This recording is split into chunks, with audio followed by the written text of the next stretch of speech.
Very good evening all my dear students. देखिए, अभी दो बच्चे हैं जो कि बहुत ही टॉपर स्टूडेंट्स हैं। उनका अभी मेरे पास फ़ोन आया और भी बच्चों के एसएमएस पड़े हुए हैं कि सर, लगातार हम न्यूज़ देख रहे हैं, पेपर में न्यूज़ देख रहे हैं कि 2.5 लाख स्टूडेंट्स ने ज़्यादा अप्लाई किया है एज़ कम्पेयर टू 2021। तो क्या हमारा सिलेक्शन होगा या हमारी रैंक आएगी?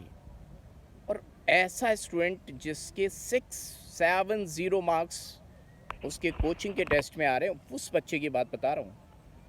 नॉर्मल बच्चे की तो मैं बात ही नहीं बता रहा हूँ। जब ऐसा बच्चा इतना परेशान है कि 2.5 लाख स्टूडेंट्स ने ज़्यादा अप्लाई किया है, तो उस पर क्या फ़र्क पड़ेगा?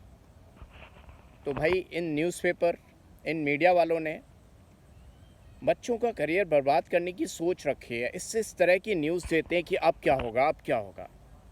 एक अच्छा बच्चा इतना परेशान है तो नॉर्मल बच्चे पे क्या गुजर रही होगी।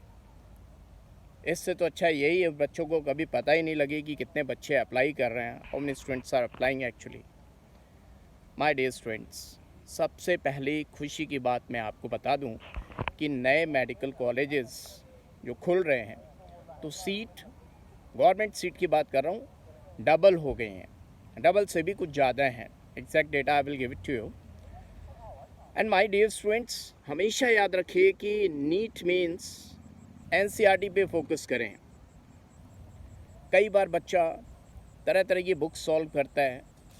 बुक्स में जो प्रीवियस ईयर क्वेश्चन है, those questions are okay, but किसी भी बंदे ने कट कॉपी पेस्ट, आप जानते हैं, किसी ने बुक छापी और वो टीचर ही अलग चला गया, फिर क्या होगा? कट कॉपी पेस्ट चलता है।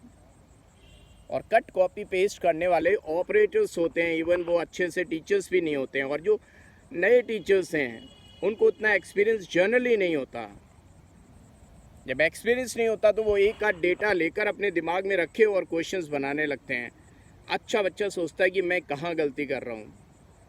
माय स्टूडेंट्स, आप गलत नहीं होते हैं, क्वेश्चन बनाने वाला गलत होता है। तो सिर्फ वो क्वेश्चंस करें जो प्रीवियस ईयर में आए हुए हैं, या बेटर है you do your NCERT, previous year questions and NCERT. इससे ज़्यादा कुछ मत करिए। आपकी रैंक कहीं नहीं गई, आपका सिलेक्शन कहीं नहीं गया। माय डियर स्टूडेंट्स, मुझे सिर्फ चिंता इस बात की होती है, जो डिज़र्विंग स्टूडेंट्स हैं, जो रियली मेहनत कर रहे हैं, उनको लोग इतना डराते हैं, ये मीडिया इतना डराती है, तरह तरह के यूट्यूब वाले भी इतना डराते हैं कि अब क्या होगा, अब क्या होगा, second attempt, third attempt, postpone, ये वो। भाई, क्यों डराते हो? आधा बच्चे का सिलेक्शन तो आपके इस डराने से ही चला जाता है। अच्छा खासा बच्चा जो सेलेक्ट हो रहा होता है, वो आपके इस डरावने तरीके से वो इतना परेशान हो जाता है। ये बिल्कुल वैसा ही है। कोविड में कुछ लोग तो कोविड बीमारी से मरे, कई लोग तो डर के मारे मर गए। आपने देखा होगा, आपने सुना होगा, जितने लोग हॉस्पिटल गए वो बहुत मरे। सिर्फ इसलिए नहीं मरे कि डॉक्टर्स ने लापरवाही शो की, वहाँ डर इतना ज़्यादा था कि आधे लोग डर के मारे मर गए। तो डर के आगे ही जीत है। सही तरीके से पढ़िए, एनसीईआरटी पढ़िए, ज़्यादा पढ़ने की ज़रूरत ही नहीं है।